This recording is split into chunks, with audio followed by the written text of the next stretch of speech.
Deputy CM Pawan Kalyan పై మాజీ మంత్రి Perni Nani fire అయ్యారు. గతంలో టిక్కెట్ల రేట్లపై జీవో తీసుకొస్తే పవన్ విమర్శలు చేశారన్నారు.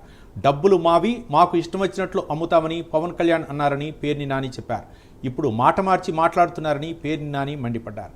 ఇప్పుడు ఆ సమస్య నిర్మాతలు, ఎగ్జిబిటర్లది, మధ్యలో మీకేంటని ప్రశ్నించారు. మీకు ఇబ్బంది అయితే సినిమా వాయిదా వేసుకోవాలని పేర్ని నాని అన్నారు. సినిమా చూడాలి లేదా నిర్మాతలు, హీరోలు అన్కంట్రోల్డ్ గా ప్రజల్ని లూటీ చేయకూడదని చెప్పని ప్రభుత్వం టికెట్ రేట్లను నియంత్రిస్తూ ఒక జీవో తీసుకొస్తే సాక్షాత్తు ఇదే పవన్ కళ్యాణ్ గారు, సాక్షాత్తు ఇవాళ ఉప ముఖ్యమంత్రిగా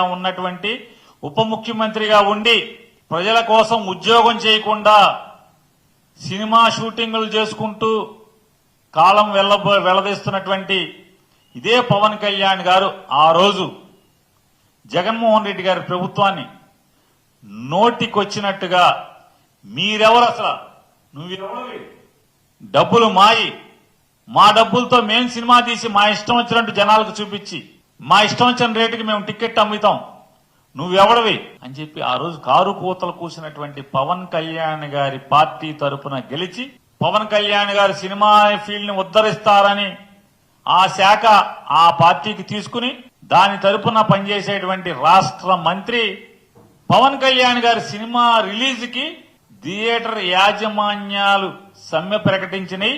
వాళ్ళని జైల్లో వేయండి ఆ నాయకుల్ని అని చెప్పి ప్రభుత్వం తరపున మంత్రి పోలీసు శాఖని ఆదేశించాడు. అంటే రాతపూర్వకంగా వీళ్ళ దౌర్భాగ్య స్థితి, వీళ్ళ డబుల్ స్టాండర్డ్స్, వీళ్ళ రెండు ముఖాలు ఆ రోజు ఏం మాట్లాడారు, ఇవాళ ఏం ప్రవర్తిస్తున్నారు.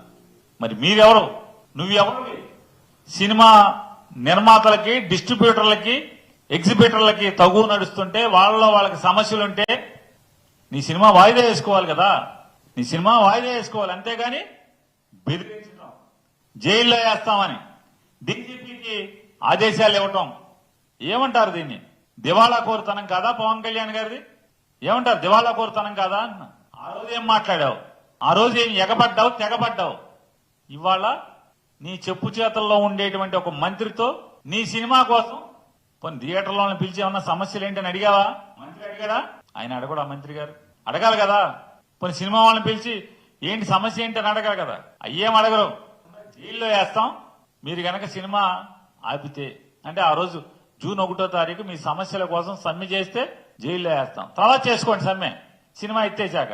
ఇదో ప్లాపు సినిమా, రాబోయే